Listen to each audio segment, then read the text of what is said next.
में तुम लीन हो।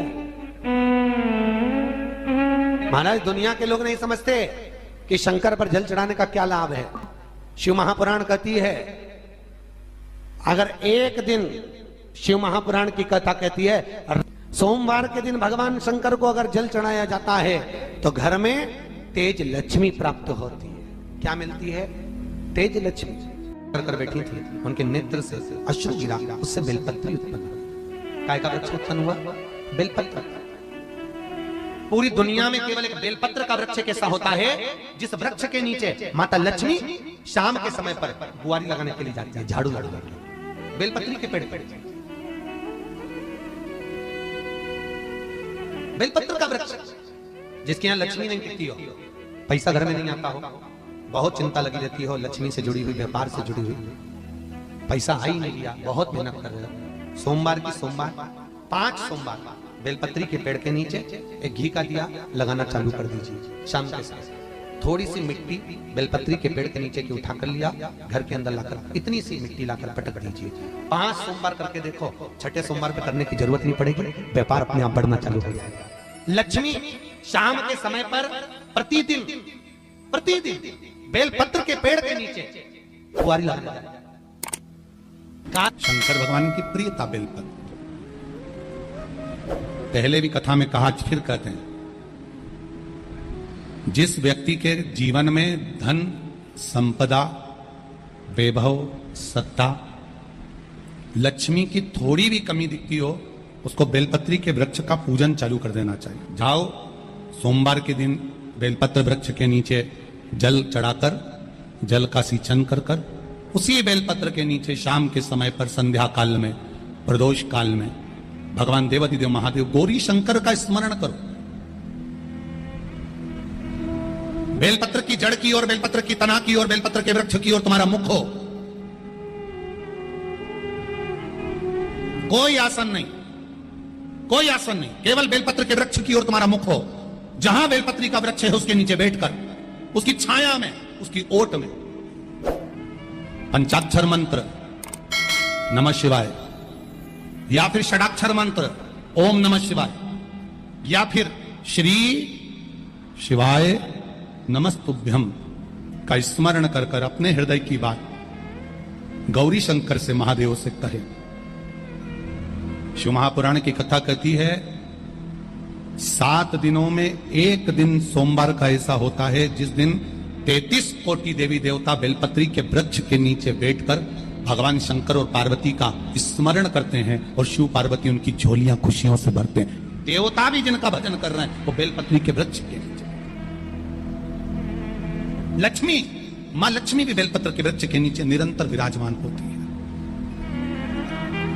और आप लोगों से एक निवेदन और करना चाहेंगे, ये मनुष्य का शरीर जब तक रहे, ये मानव की देह जब तक रहे, जिंदगी में एक बेलपत्री का वृक्ष अपने रहते रहते कहीं पर भी लगाना, उसको बड़ा करना, उसको बड़ा कर कर जैसे अपने बच्चे को बड़ा करते हो ऐसे लगाकर बड़ा कर कर महादेव से कहना कि मैंने अपनी जिंदगी में, मैं मर भी जाऊं, मेरे प्राण छूट भी जाएं, मेरे जाने के बाद मेरे घर के लोग एक लोटा जल चढ़ाएं ना चढ़ाएं, बेलपत्री चढ़ाएं ना चढ़ाएं, पर ये वृक्ष मैंने बेलपत्री का लगा दिया, अगर मैं मर भी गई तो मेरे मरने के बाद भी मेरे हाथ की बेलपत्र महादेव को चढ़ती रहेगी, महादेव को प्राप्त होती रहेगी। लगाओ एक बेलपत्री के पौधे को, छोटे से बड़ा करो, बड़े से बड़ा करो, बड़े से बड़ा करो, और बड़ा करने के बाद उसको कहीं तुम्हारी मर्जी पड़े जहां, उस बेलपत्री के वृक्ष को लगाओ।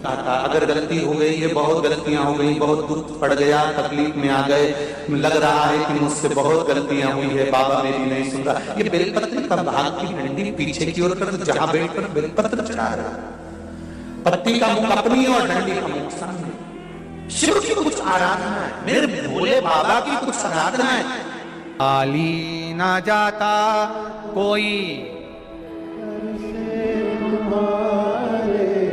खाली ना जाता कोई, दर से तुम्हारे मैं भी खड़ी हूँ नहीं बाहें पसार, मैं भी खड़ा हूँ नहीं बाहें पसार, अपने बैसाख के महीने में तो आपको अगर शरीर में कहीं पथरी भी आ गई है ना, कहीं नेत्रों में अगर ज्योति कमजोर पड़ रही है, जाले पड़ने लगे, चश्मा बढ़ने लगा, रात को आंखों में जलन होने लगी, रात को नींद नहीं आ रही है, तो बैसाख के महीने में जो दुर्वा होती है, इस दुर्वा को तोड़ लाओ। जहां पर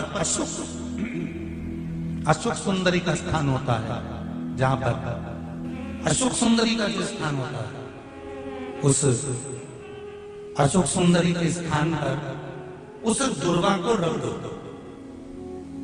और कुंदकेश्वर महादेव का नाम है। कौन से महादेव का नाम लेना है? कुंदकेश्वर। उस दुर्वा को उठाकर लिया। बैसाख के महीने में कोई भी तिथि, कोई भी दिन, कोई भी वार आप बैसाख के महीने में कर सकते हो। उस दुर्वा को लेकर आओ, लगभग 20-25 दुर्वा लेना, उसको लेकर आइए। सुबह सुबह कुंदकेश्वर महादेव का नाम लेकर उसको खाना प्रारंभ कर दीजिए। एक दुर्वा रोज खाओ।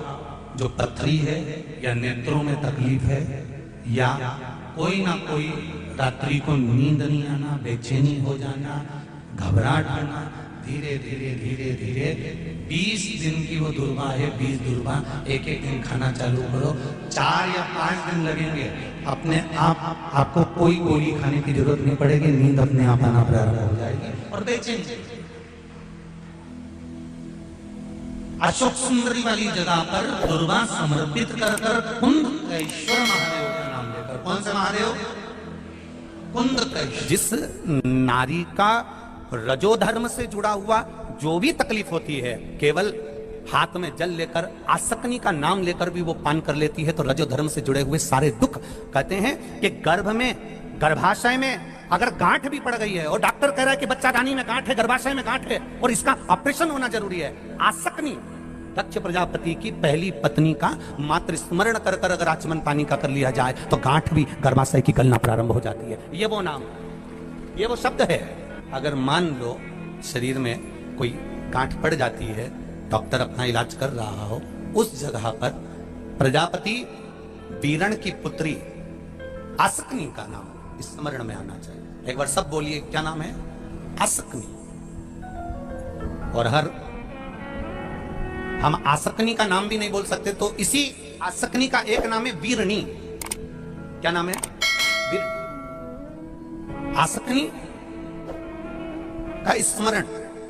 अगर गांठ भी गर्भाशय में है और डॉक्टर बोल रहा है कि ऑपरेशन है, कराना है, डॉक्टर साहब से कहना, साहब जल्दी तो नहीं है ना, 15 दिन का समय तो मिल सकता है या 10 दिन का समय तो मिल सकता है इसका ऑपरेशन कराने के लिए। फिर आसक्ति का नाम लेकर शिव जी की शिवलिंग पर जब हम बेलपत्र समर्पित करें तो ये डंडी का मुख जब हम शिव जी को चढ़ाते हैं तो इस डंडी का मुख हमेशा हम उधर रखते हैं। अब की बार आसक्ति का नाम लेकर जब हम शंकर भगवान को बेलपत्र समर्पित करेंगे तो ये डंडी का मुख शिवलिंग पर अपनी ओर रखेंगे और उसी बेलपत्र को चढ़ाकर जल समर्पित कर कर आचमन कर कर उसी बेलपत्र को लाकर घर के द्वार को पूरा खोलकर घर के अंदर प्रवेश कर कर घर के बाहर स्मरण को, शिव को याद करते हुए उस बेलपत्र को चबा चबा कर खाना प्रारंभ करिए।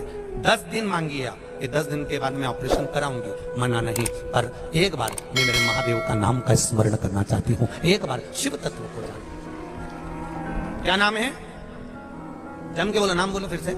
आसक्ति। इस नाम की मूलता का स्मरण करिए। वीरणी आसक्ति। जैसे गणेश जी की 2 सूंड होती है, एक राइट सूंड का गणेश, एक लेफ्ट सूंड का गणेश।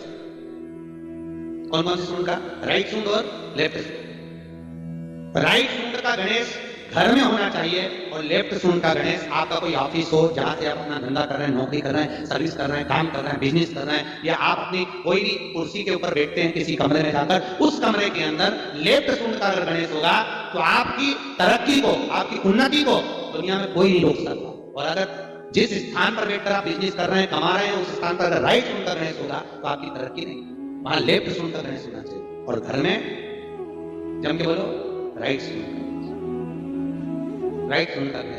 खाली ना जाता कोई